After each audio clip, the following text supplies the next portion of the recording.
자, 신의 면세점 사업자가 선정이 됐습니다. 지금까지 주가 흐름도 진단을 한번 해보고요. 이후 관련 기업들이 어떤 시각 가능한지 말씀을 나눠보겠습니다. 자, 흥국증권의 임영주 연구위원 연결돼 있습니다. 안녕하십니까? 예, 안녕하십니까. 네, 일단은 롯데 쪽, 다음에 현대, 신세계로 이번 사업자 선정이 돌아갔습니다. 이번 선정 과정에서 좀 주목해야 될 부분 무엇이 있다고 생각하십니까? 예, 말씀해 주신 대로 롯데, 현대백화점, 신세계 세 개 네. 업체가 선정이 되었는데 먼저 이제 유통 3강이 면세점에 다 진입했다는 부분을 좀 의미가 있는 것 같고요. 그래서 그 기존의 백화점 업체들이 다 내수가 둔화되는 상황에서 면세점에 진출해서 다시 한번 이제 백화점 시대 경쟁을 이어갈 거라는 걸 생각을 하고 있고, 또 한 가지는 세 개 업체 모두 다 강남 지역에 그 면세점을 허가를 했습니다. 그래서 그동안 면세점이 대부분 강북에 있었는데 앞으로 이제 그 젊은 유커들이 강남을 선호하고 이제 그 개별 관광객들이 강남을 좋아하는 시대에서 면세점도 강남 시대가 시작된다고 볼 수 있을 것 같습니다. 네, 한편으로는 말이죠. 경쟁이 더 격화될 것이다라는 우려감도 있습니다. 이 부분에 대해서는 어떻게 보시는지요? 예, 지난해까지만 해도 그 서울 지역의 면세점이 시내 면세점 6개 정도 있었습니다. 네. 근데 최근 한 1년 새에 이제 12개, 13개 가까이 됐으니까 말씀 주신 대로 이제 경쟁이 좀 불가피해 보이고요. 특히 이제 요번에 선정된 세 곳은 강남 지역에 밀집돼 있다 보니까 지리적 대전에 가깝습니다. 그래서 강북은 명동, 강남은 그 코엑스 부근으로 해서 업체들마다 이제 생존 경쟁이 치열해질 걸로 보고 있습니다. 기업들의 주가가 어떻게 될 것인가를 좀 봐야 될 텐데요. 이번에 면세점 사업에 선정된 기업들 거기에다가 좀 경쟁이 좀 심화될 것이라는 또 우려에 신라호텔 같은 경우는 오늘 또 하락을 하고 있는 상황이거든요. 이 관련 기업들의 주가에 대해서는 어떻게 분석을 하실지요? 예, 뭐 좋은 말씀 해주셨는데 네. 일단 호텔 신라는 탈락이기 때문에 네. 단기적으로 좀 영향을 받을 것으로 보이고요. 선정된 업체 중에서는 이제 그 롯데 쇼핑의 경우는 이제 호텔 롯데가 면세점을 하고 롯데 쇼핑이 면세점을 하지는 않습니다. 다만 이제 호텔 롯데가 면세점을 이번에 땄기 때문에 상장이 다시 추진될 걸로 보고 있고, 지배구조 개편 과정에서 이제 좀 상당한 반사 이익이 기대되는 부분이고요.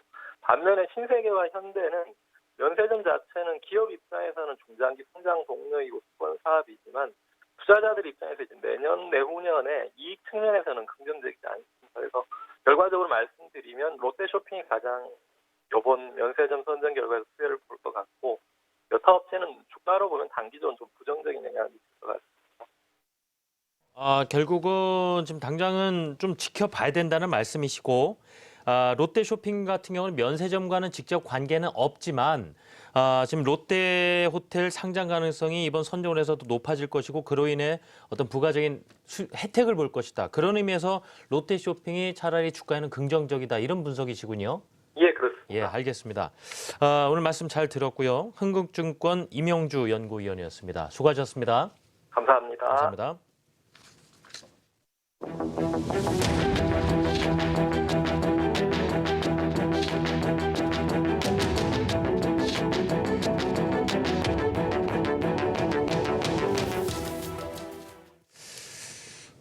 네, 오후장 공략주입니다. 김종 과장님, 오늘 오후에 어떤 종목을 좀 공략해 보면 좋겠습니까? 네, 저는 오늘 오후 MDS테크라는 종목을 소개를 해드리겠습니다. MDS테크는 이제 인베이드 소프트웨어 개발 툴을 공급하는 이제 국내 업체이고요. 그 동안에 뭐 자동차 전장화라든지 사물 인터넷 이러한 쪽으로 이슈가 될 때마다 꾸준하게 시장에서 관심을 많이 받아온 기업이라고 할 수 있겠습니다. 이번에 최근에 글로벌 탑 이 인베이드 솔루션 업체와 국내 판권을 이제 계약을 하는 이런 이 판권을 확보를 했고요. 이러한 점들 때문에 이제 자동차 전장화 앞으로 진행되면 더욱더 진행될수록 MDS테크가 충분히 시장에서 관심을 더 많이 받을 것으로 예상을 하고 있습니다. 이 회사가 워낙 현금성 자산이 또 많은 회사입니다. 이러한 점들이 굉장히 큰 장점이기 때문에 지난 한 2, 3년 동안에 굉장히 다양한 업체들을 또 계속해서 인수합병을 하면서 사업 영역을 계속해서 넓혀가고 있는 상황이고요. 뭐 대표적으로 이 국방 항공 소프트웨어 업체인 유니맥스를 인수를 해서 추후에 이 기업이 정상화되면서 상당히 매출 증가와 영업이익률이 지금 빠르게 회복이 되고 있는 상황이 되겠습니다. 2014년도에 인수를 했었는데요. 지금 2016년도 되면서 이 매출이 거의 한 2배, 그리고 영업이익도 기존 적자였지만 흑자 전환 후에 지금 영업이익률이 거의 한 10%이 정도까지 지금 올라올 것으로 예상을 하고 있고요. 그 후에도 뭐 무선통신기기 회사라든지 또 빅데이터 솔루션 업체 뭐 이런 굉장히 다양한 기업들을 최근에 많이 인수했습니다. 이러한 기업들이 대부분 이 M&S 테크가 기존의 사업을 영위하고 있던 인베이드 소프트웨어 이 부분과 상당히 시너지를 많이 낼 수 있는 기업들이기 때문에 앞으로 추후 이 부분에서 상당히 좀 기대감이 많이 들고 있다고 보여지고 있고요. 그리고 밸류 부담 자체가 지금 그렇게 높지 않은 상황이라고 할 수 있겠습니다. 이 MDS 테크 같은 경우 지금 시가총액이 약 한 1,600억 원 이 정도 하고 있는데요. 이 회사가 2015년도 당기순이익이 약 한 100억 원 그 정도였고요. 2016년도 100억 원을 다소 상회할 것으로 그렇게 예상을 하고 있습니다. 이러한 점들을 본다면은 IT 소프트웨어 업체임에도 불구하고 밸류가 뭐 15, 16 이 정도로 왔다 갔다 하는 상당히 좀 그렇게 부담스럽지 않은 그 정도의 밸류 상황이기 때문에 뭐 추후에 이 인수한 기업들의 시너지 효과 그리고 뭐 앞으로 더 현금자산 500억 이상 남아있기 때문에 앞으로 또 다른 기업을 인수를 하면서 거기서 또 사업세를 더욱 확장할 수 있을 것이라는 기대감 이러한 점들을 본다면 지금 현재의 밸류 상에서는 충분히 매수 관점에서 접근해 볼 수 있을 것으로 예상하고 있습니다. 네. 오늘 오후장 공략주로 MDS 테크 말씀을 주셨어요. 메리츠 종금증권 광화문 금융센터의 김지은 과장이었습니다. 오늘 수고 많으셨습니다. 네, 오후장 공략주 한 종목 더 있습니다. IBK 투자증권 스마트금융팀의 박성환 팀장입니다. 팀장님 안녕하세요. 네, 안녕하십니까? 네, 오늘 종목 듣기 이전에 말이죠. 예전에 이수화학 좀 노려보자는 말씀 주셨거든요. 네, 오늘 보니까 장중에 뭐 8% 이상 수익률을 기록하는 모습도 봤는데요. 혹시 추가로 해주실 말씀 있을까요?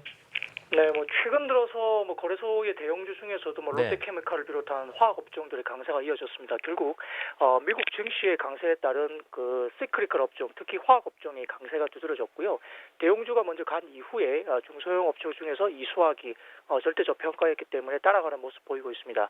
말씀드렸듯이 이제 연성 알킬 벤젠 같은 경우는 전체적으로 글로벌 생산 능력 증설 공백기 진입이기 때문에 신규 증설 감안하더라도 2018년도까지는 공급 증가가 제한적이면서 스프레드가 지속적으로 확대될 수 있고요.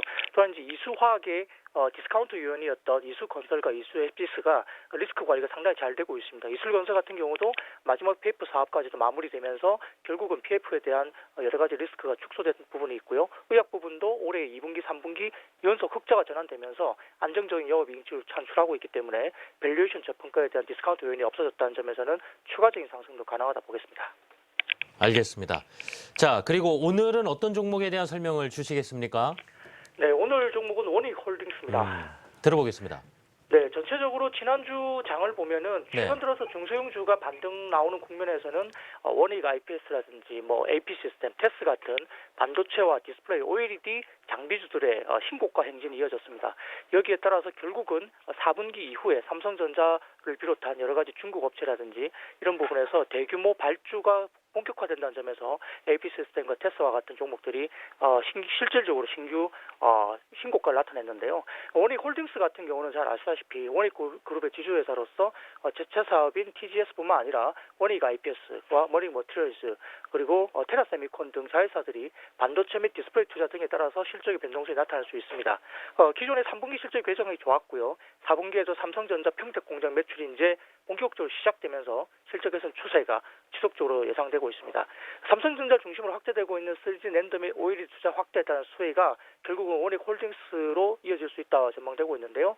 말씀드렸듯이 원익 IPS라든지 원익 머티리얼즈, 원익 QNC 등이 관련 장비 및 가스를 생산하는 계열사이기 때문에 여기에 대한 지주회사인 원익홀딩스가 대부분의 계열사 실적 개선에 따른 지주회사의 프리미엄 부여가 충분히 가능하다고 판단되고 있습니다. 또한 이제 별도 기준 장비의 고객사 다변화가 진행 중에 있는데요. 동사의 자체 사업인 TGS 즉 토탈 가스 솔루션은 반도체 및 디스플레이 제조 공정 중에 해당 공정에 필요한 원료가스를 원하는 조건으로 안전하고 청정하게 공급시키기 위한 장치이기 때문에 삼성전자 내에서는 점유율 1위를 유지하고 있고요. 최근 SK 하이닉스나 기타 국내 업체로도 매출이 확대되면서 아마 별도 기준 고객사 다변화가 이루어지고 있는 걸로 확인되고 있습니다. 따라서 기존의 별도 기준의 본업에서 고객사 다변화에 따른 이익의 안정성이 확대되고 있고, 또한 이제 계열사들의 실적이 좋아지고 주가가 올라오면서 서지 낸드나 플렉스블 오일 등에 대한 투자가 국내뿐만 아니라 중국의 대규모 확대 빅사이클에 따라서 원익 홀딩스를 비롯한 여러 가지 부분에서 2017년도까지 추가적으로 지속적으로 상승할 수 있을 것 같습니다. 최근에 바닥에서 좀 올라오긴 했지만 이번에 반도체와 OLED 빅사이클은 단기로 끝날 게 아니라 향후 1, 2년 정도는 충분히 지속될 수 있는 빅사이클이기 때문에 결국은 매출의 업사이드는 향후에 지속적으로 중장기적으로도 충분히 가능하다 보겠습니다. 단기적으로는 목표가 7,000원 정도 제시할 수 있겠고요. 매수가는 6,300원부터 6,400원 정도의 눌림 매수와 손절가는 6,150원 제시하겠습니다. 네, 오늘 원익홀딩스 오전 공략주로 설명 들어봤습니다. IBK 투자증권 스마트금융팀의 박성환 팀장이었습니다. 잘 들었습니다. 감사합니다.